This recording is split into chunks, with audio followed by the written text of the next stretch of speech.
പഞ്ചഭൂതങ്ങളില്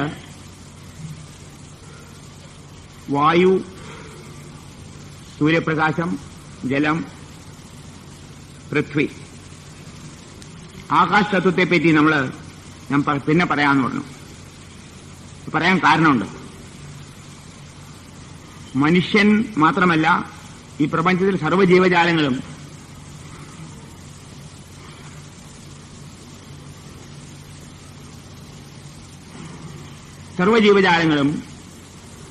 ഈ പ്രപഞ്ചത്തിലുള്ളതായിട്ടുള്ള ഈ 5 അംശങ്ങളും സ്വീകരിക്കുന്നുണ്ട്. ചില അംശങ്ങൾ നമ്മൾ സ്വീകരിക്കുമ്പോൾ നമ്മൾ അറിയുന്നില്ല മാത്രം. എല്ലാം അറിയുന്നില്ലല്ലോ. ഇപ്പൊ ഭക്ഷണം കഴിക്കുമ്പോൾ നമ്മൾ അറിയുന്നുണ്ട്, വെള്ളം കുടിക്കുമ്പോൾ അറിയുന്നുണ്ട്, ശ്വാസോച്ഛ്വാസം അധികവും അറിയാതെയാ, ശ്വാസം മുട്ടുമ്പോഴേ അറിയണുള്ളൂ, അല്ലെങ്കിൽ അറിയില്ല, ശ്രദ്ധിക്കാറുമില്ല. സൂര്യപ്രകാശം നമ്മൾ അശ്രദ്ധ കാരണം അതിന് ശ്രദ്ധ കൊടുത്തിട്ടില്ല, അത്രേ ഉള്ളൂ. ഈ ആകാശതത്വം എല്ലാവരും അനുഭവിക്കുന്നുണ്ട്. പക്ഷെ അതിന്റെ പ്രസക്തി ആരും ഇത് മുമ്പോട്ട് പറഞ്ഞിട്ടില്ല. എന്താണ് ഈ ആകാശതത്വം? ഞാൻ ആദ്യം പറഞ്ഞു, ആകാശം എന്ന് പറഞ്ഞാൽ ശാസ്ത്രജ്ഞന്മാരുടെ കണക്കില് വെറും ശൂന്യാവസ്ഥ എന്നാണ് അവർ പറഞ്ഞത് ആദ്യകാലത്ത്. എനിക്കറിയാം, ഞാൻ സ്കൂളിലും കോളേജിലും പഠിക്കുമ്പോൾ ആകാശ തത്വത്തിന് ഈതർന്ന് പറഞ്ഞാൽ ശൂന്യം, നത്തിങ് എന്ന് പറഞ്ഞിട്ടുള്ളൂ. ഒന്നുമില്ലാത്ത അവസ്ഥയാണ് പറഞ്ഞത്. ഈ ഒന്നുമില്ലാത്ത ഒരു മീഡിയത്തിൽ കൂടിയാണ് സൂര്യപ്രകാശം ഇവിടെ എത്തണമെന്നൊക്കെയാണ് പറഞ്ഞത്. ഇപ്പൊ നേരെ മറിച്ച ആകാശ തത്വം എന്ന് പറഞ്ഞാൽ ഒന്നുമില്ലാത്തതല്ല, ഒന്ന് ഒരുപാടുള്ളതാണ്. എന്തൊക്കെയാണിത്? നമ്മുടെ പഞ്ചേന്ദ്രിയങ്ങൾക്ക് അഗോചരമായിട്ടുള്ള പല ഊർജ തരംഗങ്ങളും, എനർജി പാർട്ടിക്കിൾസ് എന്ന് പറഞ്ഞാൽ പലതും ഇന്നും അജ്ഞാതമാണ് ശാസ്ത്രജ്ഞന്മാർക്ക് പോലും. ഊർജ തരംഗങ്ങൾ ആകാശത്തിൽ എപ്പോഴുമുണ്ട് എന്ന് പറയണു. ശൂന്യം എന്ന് പറഞ്ഞ ആൾക്കാർ ഇന്ന് നേരെ മറിച്ചാ പറഞ്ഞു. നമ്മുടെ കാരണവന്മാരിത് വളരെ മുമ്പേ മനസ്സിലാക്കിയിരുന്നു. ആകാശമാണ് ഭൂപ്രപഞ്ചത്തിൽ ആദ്യമുണ്ടായത്. തസ്മാദ്വാ ഏതസ്മാദാത്മന ആകാശസ്തംഭൂത ആകാശാത് വായു വായോരഗ്നി അഗ്നയോരാപ അപ്സു പൃഥ്വി പൃഥ്വിയോരൗഷധയ ഔഷധേഭ്യോ അന്നം അന്നാത് പുരുഷ സാവാ പുരുഷ അന്നമയരസ. ഒരു വേദമന്ത്രമാണ് ഞാൻ പറഞ്ഞത്. വേദമന്ത്രമാണ്, ഞാൻ ഉണ്ടാക്കിയതല്ല. ആദ്യമായിട്ട് പ്രപഞ്ചത്തിൽ ആകാശമുണ്ടായി, ആകാശം കഴിഞ്ഞിട്ട് വായു ഉണ്ടായി, വായു കഴിഞ്ഞിട്ട് അഗ്നി ഉണ്ടായി, അഗ്നി കഴിഞ്ഞിട്ട് ജലമുണ്ടായി, ജലം കഴിഞ്ഞിട്ട് പൃഥ്വി ഉണ്ടായി. പൃഥ്വിയിൽ നിന്നുന്ന വസ്തുക്കളാണ് അതായത് ഔഷധമാണ് ഉണ്ടായത്. ഔഷധേഭ്യോ അന്നം, ഔഷധത്തിൽ നിന്നും അന്നമുണ്ടായി. ഔഷധം അന്നം ഒന്നമാണ് അർത്ഥം. അന്നാത് പുരുഷ, ആ അന്നം കൊണ്ടാണ് ശരീരമുണ്ടായിരിക്കുന്നത്. സവാ പുരുഷ അന്നമയരസ. പുരുഷൻ എന്ന് പറഞ്ഞാൽ ശരീരത്തെ മാത്രമേ പറയുള്ളൂ. പ്രപഞ്ചത്തിലെ എല്ലാ ജീവജാലങ്ങൾക്കും ഇത് ബാധകമാണ്, മനുഷ്യന് മാത്രമല്ല. ഇത്രയും വലിയൊരു ദൃഷ്ടി അന്നുണ്ടായിരുന്നു കാരണവന്മാർക്ക്. ശിശുതുല്യമാരായ ആൾക്കാരായിരുന്നു അവർ. സയന്റിസ്റ്റിനോട് പറയാം, ശാസ്ത്രജ്ഞന്മാരെന്നുള്ള അഭിമാനിക്കാറില്ല. അവർക്ക് നോബൽ പ്രൈസ് ഒന്നും കിട്ടാത്തവരാണ് ഈ പണ്ടേ ഋഷിമാർക്ക്. അവർക്കൊന്നും വേണ്ട. സത്യം കണ്ടിട്ട്, സത്യം അറിഞ്ഞിട്ട് അത് ചില വാക്കുകളിൽ മുമ്പോട്ട് പറഞ്ഞു, അത്രേ ഉള്ളൂ.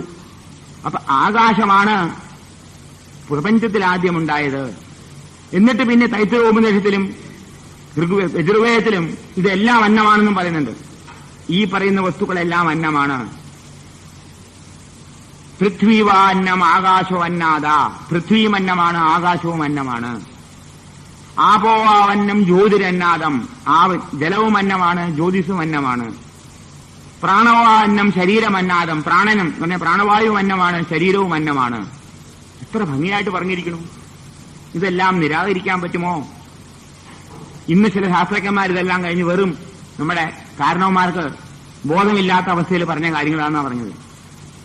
ഒരാള് ഒരിക്കൽ പറയണ്ടായി, അധിക്ഷേപിച്ച് പറഞ്ഞാൽ കുറെ അധികം പഠിച്ചു. ഈ പഠിച്ചുകൊണ്ടാണല്ലോ കുഴപ്പം. ABCD അധികം പഠിച്ചാല് AB എന്ന് പഠിച്ച് അവസാനം BA നെട്ടാ വലിയ ആളായല്ലോ, ഇല്ലേ? തിരിച്ചിട്ടാല് തലതിരിഞ്ഞു പോയി നടത്തും. AB എന്നല്ലേ പഠിക്കണേ, ABCD അവസാനം BA എന്ന് കിട്ടിക്കഴിഞ്ഞാൽ എന്നെ പോലെ ഇനി യോഗ്യൻ ആരാളെ. അപ്പൊ ഒരാൾ പറഞ്ഞ് എനിക്ക് ഓർമ്മയുണ്ട്, ശ്രീരാമകൃഷ്ണദേവന് ഭ്രാന്തായിരുന്നു എന്ന്. അപസ്മാര രോഗമായിരുന്നു പറഞ്ഞു. അപസ്മാര രോഗം കൊണ്ട് ഇടയ്ക്കിടയ്ക്ക് ബോധം കെടുമായിരുന്നു എന്ന്. ഇവർക്ക് രോഗത്തിൽ കൂടെ മനുഷ്യനെ മനസ്സിലാവുള്ളൂ. ഞാൻ പറഞ്ഞു, അങ്ങനെ അപസ്മാര രോഗം ഉണ്ടെങ്കിൽ ഇങ്ങനത്തെ അപസ്മാര രോഗമുള്ള 10,000 പേര് ഭാരതത്തിൽ വരണം ലോകം നന്നാക്കാൻ വേണ്ടി. ആ ഒരൊറ്റ മനുഷ്യൻ, അപസ്മാരമുള്ള ഒരൊറ്റ മനുഷ്യൻ സാധാരണ മനുഷ്യനായിട്ടുള്ള നരേന്ദ്രനെ പിടിച്ചിട്ട് വിവേകാനന്ദനായി മാറ്റിയില്ലേ? ലോകത്തിന് കണ്ണിലുണ്ണിയായി തീർന്നു. ഇന്ന് റഷ്യയെ പോലും വിവേകാനന്ദനെ പൂജിക്കുന്നു അവര്, സ്വാമി വിവേകാനന്ദൻ. അപ്പൊ ഇത്തരം അപസ്മാര രോഗം നല്ലതാ അല്ലേ? അപസ്മാര രോഗം എന്നാ പറഞ്ഞു. സമാധി എന്ന് പറഞ്ഞാൽ എന്താ അറിയില്ല. ശാസ്ത്രം പഠിച്ചിട്ടുണ്ട്, ABCD പഠിച്ചിട്ടുണ്ട്, ഒരുപാട് ഡിഗ്രി ഉണ്ട്, പേരിന്റെ ഇരട്ടി ഡിഗ്രി ഉണ്ട്. പക്ഷേ അറിയില്ല എന്തൊന്നായി സമാധി, എന്തൊന്നായി ജ്ഞാനം, അറിവെന്ന് പറഞ്ഞാൽ എന്താ? കുറെ പുസ്തകം കാണാൻ പഠിച്ച അറിവായോ? പുസ്തകം കാണാൻ പഠിച്ച അറിവായി. ഇന്ന് അതാണ് അറിവെന്ന് പറഞ്ഞാൽ പുസ്തകം കാണാതെ പഠിക്കുക. എന്നാൽ ഡിക്ഷണറി അറിവാണല്ലോ. എൻസൈക്ലോപീഡിയക്കാണല്ലോ ഏറ്റവും കൂടുതൽ അറിവ്. എൻസൈക്ലോപീഡിയ ബ്രിട്ടാനിക്ക ഉണ്ട്, 16 വാളിയും 20 വാളിയും ഉണ്ട്. അവർക്കാണ് ഏറ്റവും അറിവ്. അവിടെയല്ലേ ഏറ്റവും കൂടുതൽ? നമ്മുടെ തലയിലാണോ? അതായത് അധിക്ഷേപിക്കാൻ നമുക്ക് കഴിയും. സത്യം മനസ്സിലാക്കാൻ അല്പം ഇരുത്തം വേണം. വെറുതെ ക്രിട്ടിസൈസ് ചെയ്യരുത്. ഞാൻ എപ്പോഴും പറയുന്നു, കാരണവന്മാരെ ക്രിട്ടിസൈസ് ചെയ്യല്ലേ. അവർ വളരെ ശരിയാണ്, തെറ്റിയിട്ടുണ്ടാവും. അവര് തെറ്റിയിട്ടുണ്ടാവും. നിങ്ങൾ 10,000 തെറ്റിയിട്ടുണ്ടെങ്കിൽ അവർ 2 3 തെറ്റിയിട്ടുണ്ട്. നിങ്ങൾ ആ തെറ്റ് മാത്രമേ കാണുള്ളൂ നിങ്ങൾ. പക്ഷെ അവരുടെ അറിവ് മനസ്സിലാക്കണം. ഈ ആകാശ തത്വം എന്നുള്ളത് മനസ്സിലാക്കിയിട്ട് അത് പ്രായോഗികമാക്കിയിട്ട് അന്നമാക്കി മാറ്റി, അന്നരസമാക്കി മാറ്റി മനുഷ്യനെ കരകയറ്റാൻ വേണ്ടിയുള്ള പരിപാടികൾ പോലും കാരണവന്മാരിട്ടിരുന്നു. ഭാരതത്തിൽ മാത്രമല്ല, ചിന്തിക്കുന്നവരെല്ലാം. മുഹമ്മദ് നബിയും ഇത് കണ്ടറിഞ്ഞിട്ട് അദ്ദേഹം ഖുർആനിൽ കൂടിയും ഇതേ തത്വങ്ങൾ അദ്ദേഹം പ്രചരിപ്പിച്ചിരുന്നു. ബൈബിളിലുണ്ട് ഈ തത്വം. തത്വം തുറന്നു പറഞ്ഞിട്ടില്ല, പക്ഷെ തത്വത്തിൽ കൂടി മനുഷ്യ സമൂഹത്തിന് ആരോഗ്യം സമ്പാദിക്കാനുള്ള വഴിയുണ്ടെന്ന് മനസ്സിലാക്കിയിട്ട് ചില കാര്യങ്ങൾ പറഞ്ഞിരുന്നു. അതാണ് ഉപവാസങ്ങളും വ്രതങ്ങളും, വ്രതാനുഷ്ഠാനങ്ങൾ. ഉപവാസത്തിൽ കൂടി മനുഷ്യന് മാത്രം മതി. എന്നുവെച്ചാൽ മൃഗത്തിനെ അവർ വിശപ്പില്ലെങ്കിൽ ഭക്ഷണം കഴിക്കില്ല, അവര് പൊക്കിക്കിടന്ന് ഉറങ്ങിക്കോളും. ഈ മനുഷ്യനെങ്ങനെയല്ല, വിശപ്പില്ലെങ്കിലും ഭക്ഷണം കഴിക്കും. ഇങ്ങനെ തിന്നാൻ വേണ്ടി ജനിച്ചവരല്ലേ 24 മണിക്കൂറും ഭക്ഷണം കഴിക്കാനാണ് മനുഷ്യന്റെ ഉദ്ദേശം. പിന്നെ പണം വീട്ടിൽ കിട്ടിക്കഴിഞ്ഞാൽ ധാരാളം കഴിക്കാമല്ലോ. ദുബായ് പണം വരേണ്ട, ലോട്ടറി കിട്ടി, ഇനി എന്താ വേണ്ടേ? തിന്നുക, കുടിക്കുക, മതിക്കുക. ഇതാണ്. അങ്ങനെയുള്ള മനുഷ്യന് അപകടമുണ്ടാവും. അന്നം മൃത്യും ഉദ ജീവാതുമാഹു. ഇത് വേദമന്ത്രമാണ്. ഞാൻ പറഞ്ഞല്ല, ഋഗ്വേദത്തിലെ മന്ത്രമാണ്. അന്നം മൃത്യുവിന് കാരണമാണ്, അത് ജീവനും ആധാരമാണ്. മൃത്യു തന്നെ അകാല മൃത്യു എന്നർത്ഥം. നിങ്ങൾ അന്നം അധികമായിട്ട് കഴിച്ചാൽ അകാല മൃത്യു. ജീവൻ നിലനിർത്താൻ വേണ്ടി കഴിച്ചാൽ ജീവിക്കാം. ഭൂമിയിൽ എത്ര കാലം വേണമെങ്കിൽ ജീവിക്കാം. നിങ്ങളുടെ കയ്യിലാണ്, നിങ്ങളുടെ കയ്യിലാണ്. ഈ അന്നത്തെ നിങ്ങൾ കോട്ട തീരുന്നവരെ കഴിച്ചാൽ പറഞ്ഞില്ലേ, 45 കിലോ 45 വയസ്സുള്ള ആള് 450 കിലോ ഒക്കെ ഉണ്ടാക്കി അങ്ങ് പോയി. അതും ചെയ്യാം. 100 വയസ്സ് വരെയും ജീവിക്കാം, 150 വയസ്സ് വരെയും ജീവിക്കാം. അന്നത്തെ വേണ്ട വിധത്തിൽ കൈകാര്യം ചെയ്യണം. പക്ഷേ മനുഷ്യൻ ഭക്ഷണത്തിന്റെ അടിമയാണെന്ന് മനസ്സിലാക്കിയിട്ടുണ്ട്. അവന്റെ ഈ രുചികളെല്ലാം ഇന്ന് നാക്കിനെ നിയന്ത്രിക്കാൻ വലിയ ബുദ്ധിമുട്ടാണ്. ജിതം സർവേ ജിതേ രസേ. രസനേന്ദ്രിയം ജയിച്ചവൻ എല്ലാം ജയിച്ചു എന്നാണ് പറഞ്ഞത്. രസനേന്ദ്രിയം എന്ന് പറഞ്ഞാൽ നാക്കിനെ ജയിക്കുക. ആ നാക്കിനെ ജയിക്കാനാണ് ഏറ്റവും ബുദ്ധിമുട്ട്. കണ്ണാണെങ്കിൽ വേണം അടയ്ക്കാം, ചെവി പൊത്താം, മൂക്കും വയ്ക്കാം. ഈ നാക്കിനെ ജയിക്കാൻ ബുദ്ധിമുട്ടാ. ഭക്ഷണത്തിന്റെ എവിടെയെങ്കിലും ഒന്ന് അറിഞ്ഞാൽ മതി, ഒന്ന് കണ്ടാൽ മതി, അല്ലെങ്കിൽ കേട്ടാൽ മതി, അല്ലെങ്കിൽ ഒരു സ്മെല്ല് വന്നാൽ മതി, ഉടനെ നാക്ക് കിടന്ന് ഇങ്ങനെ പടയും. അത് താന്ന് പറഞ്ഞോണ്ട് ഇല്ലേ, അത് വേണം അത് വേണം. വഴി കൂടെ പോകുമ്പോൾ മതി, കണ്ണ് കണ്ടാൽ മതി, ആ ജിലേബി ലഡു ജിലേബി ഇരിക്കുന്നു, എന്താ ചെയ്യുക. അപ്പൊ പെണ്ണെ കണ്ടാൽ മതി. ചെവി, അടുക്കളയിൽ ദോശയുടെ ശബ്ദം കേട്ടാൽ മതി, ചെവി ഉടനെ പിടിക്കും നിങ്ങളെ. ദോശ ദോശ ദോശ ദോശ എന്ന്. അപ്പൊ നാക്ക് ഉടനെ പറയും താ താ താ താന്ന്. ആ സ്മെല്ല് വന്നാൽ മതി, സ്മെല്ല് വന്നാൽ മതി. ഏതെങ്കിലും ദോശയുടെ സ്മെല്ല് അല്ലെങ്കിൽ പരിപ്പോട ഉണ്ടാക്കുന്ന സ്മെല്ല് വന്നാൽ മതി, ഉടനെ മൂക്ക് പറയും എന്താ അവിടെ പരിപ്പോട ഉണ്ടാക്കണ്ട. അപ്പത്തേ നാക്ക് പറയും ആ തരൂ തരൂ തരൂ തരൂ എന്ന്. അപ്പൊ നമ്മൾ ഈ ഇന്ദ്രിയങ്ങളുടെ അടിമയായിട്ട് വാഴുകയാണ്. ഇത് കാരണവന്മാർക്ക് അറിയാം. അതുകൊണ്ടാണ് പറഞ്ഞത് അന്നം മൃത്യും. അന്നം മൃത്യുവിന് കാരണമാണ്. മൃത്യുവിന് കാരണമാക്കരുത്. മൃത്യുണ്ട്, പക്ഷെ മൃത്യുവിന് അകാല മൃത്യുവിന് കാരണമാക്കരുത്. അതുകൊണ്ടാണ് അതിനെ തടയാനായിട്ടും നിങ്ങളുടെ ഇന്ദ്രിയങ്ങളെ നിയന്ത്രിക്കാനുമായിട്ടാണ് വ്രതാനുഷ്ഠാനങ്ങൾ പണ്ട് മുതലേ ഉണ്ടായിരുന്നു. ഈ വ്രതാനുഷ്ഠാനങ്ങളുടെ കൂട്ടത്തിൽ എന്താ ഉണ്ടാവണമെന്നറിയാമോ? പൃഥ്വീവാന്നം ആകാശവന്നാദ എന്ന് പറയുന്നുണ്ട്. പൃഥ്വിയും ആകാശവും പരസ്പരം ബന്ധപ്പെട്ടതാണ്. ആ പൃഥ്വിയിൽ നിന്ന് കിട്ടുന്നതായിട്ടുള്ള വസ്തുക്കളെ അകറ്റി നിർത്തിയാൽ മാത്രമേ ആകാശം അന്നമായി തീരുകയുള്ളൂ. അർത്ഥം അവിടെ ഉണ്ട്. ഇത് യജുർവേദത്തിലെ മന്ത്രമാണിത്. പൃഥ്വിന്റെ അംശങ്ങൾ അകറ്റി നിർത്തിയാൽ ആകാശം അന്നമായാൽ രണ്ടും അന്നമാണ്. രണ്ടും ഒരേ സമയത്ത് അന്നമായി തീരുകയില്ല. ഒന്നിനെ മാറ്റി നിർത്തണം, അപ്പൊ ആകാശം അന്നമായി തീരും. അവിടെ ധ്വനിയുണ്ട്, അവിടെ ധ്വനിയാണ്. ആ ആകാശത്തെ അന്നമയമാക്കി തീർക്കാനുള്ള വിദ്യ. ഈ ആകാശം എന്ന് പറഞ്ഞാൽ ചോദിക്കും, ഞങ്ങളൊന്നും കഴിക്കണില്ലല്ലോ, എങ്ങനെ അന്നമാവണേ? ചോറല്ലേ അന്നം, പുഴുക്കലി ചോറല്ലേ അന്നം, പച്ചരി പോലും അന്നല്ലല്ലോ നിങ്ങളുടെ കണക്കിന്. പുഴുക്കലി ചോറല്ലേ അന്നം, അത് കഴിക്കണില്ലല്ലോ. അപ്പൊ അന്നം എങ്ങനെയാ ആവണേ? ഈ ആകാശത്വം. ഇതാണ് അനുഭവത്തിൽ കൂടി മനസ്സിലാക്കാവുന്നത്, റിയലൈസേഷൻ. ശരീരത്തിന്റെ അനുഭവത്തിൽ കൂടി മനസ്സിലാക്കാൻ പറ്റും ഈ ആകാശത്വം എങ്ങനെ അന്നമായി തീർന്നുള്ളതിന്. അതിനെപ്പറ്റി നമ്മൾ മനസ്സിലാക്കണം. ഉടനെ ആൾക്കാർ പറയും, എന്തിനായി വ്രതങ്ങളും പട്ടിണി കിടക്കലും ഒക്കെ? ഈ പട്ടിണി കിടക്കലും വ്രതങ്ങളൊക്കെ വെറുതെ മനുഷ്യനെ തട്ടിക്കാൻ, മനുഷ്യനെ ഉപദ്രവിക്കാൻ വേണ്ടിയല്ലേ? ഇന്ന് എത്രയോ മനുഷ്യൻ പുരോഗമിച്ചു. ഈ പഴഞ്ചൻ സമ്പ്രദായമായ ഉപവാസങ്ങളും വ്രതങ്ങളും ഒക്കെ നോക്കണോ? വല്ല ആവശ്യമുണ്ടോ? ഏകാദശി വ്രതം പട്ടിണി എന്നാ പറയാ, ദ്വാദശി വ്രതം പട്ടിണി ഒക്കെ പട്ടിണി എന്നാ പറയണേ. റംസാൻ വ്രതം വരുമ്പോഴത്തേക്കും മുസ്ലിങ്ങളും പറയും പട്ടിണി പട്ടിണി പട്ടിണി എന്ന്. 50 നോയമ്പ് 25 നോയമ്പ് വരുമ്പോഴത്തേക്കും ക്രിസ്ത്യൻസും പറയും പട്ടിണി പട്ടിണി പട്ടിണി. ഈ പട്ടിണി പട്ടിണി എന്ന് പറഞ്ഞ് ഇതിനെ ഇങ്ങോട്ട് അധിക്ഷേപിച്ചിട്ട് തള്ളി നീക്കിയിട്ട് തിന്നാം, മൃഷ്ടാന്നം തിന്നാം, മൃഷ്ടാന്നം തിന്നാന്നുള്ള ശ്ലോകമാണ് എല്ലാവരുടെ കയ്യിലുള്ളത്. വ്രതാനുഷ്ഠാനങ്ങളെല്ലാം വളച്ചൊടിച്ചു, തിന്നാൻ വേണ്ടി മാത്രം വ്യാഖ്യാനിച്ചു. അതുകൊണ്ടാണ് നമ്മളെല്ലാവരും ആശുപത്രിയിലാ.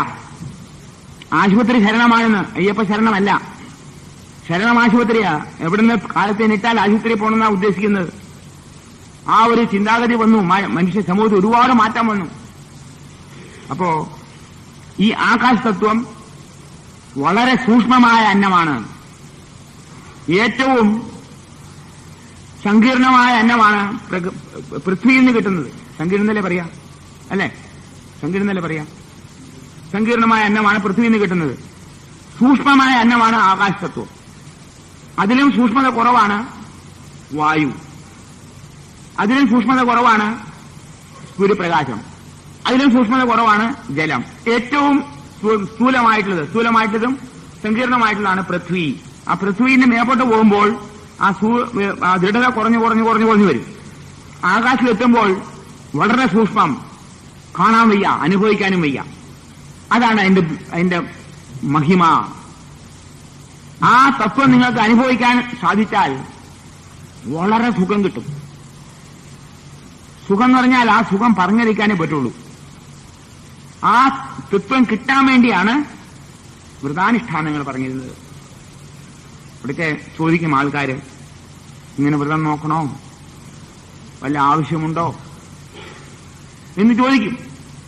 ആ വ്രതം നോക്കി നിങ്ങൾക്ക് സുഖം വേണമെങ്കിൽ മതി. ആശുപത്രിയിൽ പോയി കിടക്കണമെന്നാണ് നിങ്ങളുടെ വിധി എന്നുണ്ടെങ്കിൽ, ആശുപത്രിയിൽ പോയി കിടക്കുന്നതാണ് ഏറ്റവും മോക്ഷം എന്നുണ്ടെന്നുണ്ടെങ്കിൽ എനിക്കൊന്നും പറയാനില്ല. ആശുപത്രിയിൽ പോകണ്ട, ആശുപത്രിയിൽ പോകും, കയ്യും കാലും ഒടിഞ്ഞാൽ പോകണം, അല്ലെങ്കിൽ പോകണ്ട കേട്ടോ, വെറുതെ പോകരുതെന്ന്. കാലത്തിനിട്ടാൽ വൈകുന്നേരം വരെ ആശുപത്രിയിൽ ചിന്താൻ വന്നാൽ അത് ശരിയല്ല. ആ മരുന്നുകളും മന്ത്രങ്ങളും ആശുപത്രിയും ചിന്ത മാത്രം മനസ്സിരുന്നാല് ഒരു സുഖമുണ്ടോ? അതില്ലാത്ത അവസ്ഥ കൊണ്ടുവരാൻ വേണ്ടിയാണ് വ്രതാനുഷ്ഠാനങ്ങൾ. വ്രതം എന്ന് പറഞ്ഞാൽ ശരീരത്തില് നമുക്ക് ഈ ഉപവാസം എന്ന് പറഞ്ഞാൽ പട്ടിണിയല്ല, ഉപവാസം. നിങ്ങളുടെ ജീവനും അടുത്ത് വാസിക്കുക എന്നർത്ഥം. ഉപ എന്ന് പറഞ്ഞാൽ അടുത്ത്, വാസം എന്ന് പറഞ്ഞാൽ അടുത്ത് താമസിക്കുക. ഉപവാസം, വാസം എന്ന് പറഞ്ഞാൽ അടുത്ത്, ജീവനെ അടുത്ത് താമസിക്കുക എന്നർത്ഥം. ആ ജീവനെ വിചാരിച്ചുകൊണ്ട് മാത്രം ഭക്ഷണം കഴിക്കാതിരിക്കുക എന്നാണ് ഉപവാസം. പട്ടിണിയല്ലാതെ. ഭക്ഷണം നിരാകരിക്കുന്നത് പട്ടിണി, ഭക്ഷണം വച്ചുകൊണ്ട് കഴിക്കാതിരിക്കുന്നതാണ് ഉപവാസം. പ്രത്യാഹാരം, പ്രാണായാമം പ്രത്യാഹാരം, നിത്യാനിത്യ വിവേക വിചാരം, ജാപ്യ സമാന സമാധി വിഹാനം, പൂർവവധാനം മഹധവധാനം. ശങ്കരാചാര്യ പറഞ്ഞതാ പ്രാണായാമം പ്രത്യാഹാരം.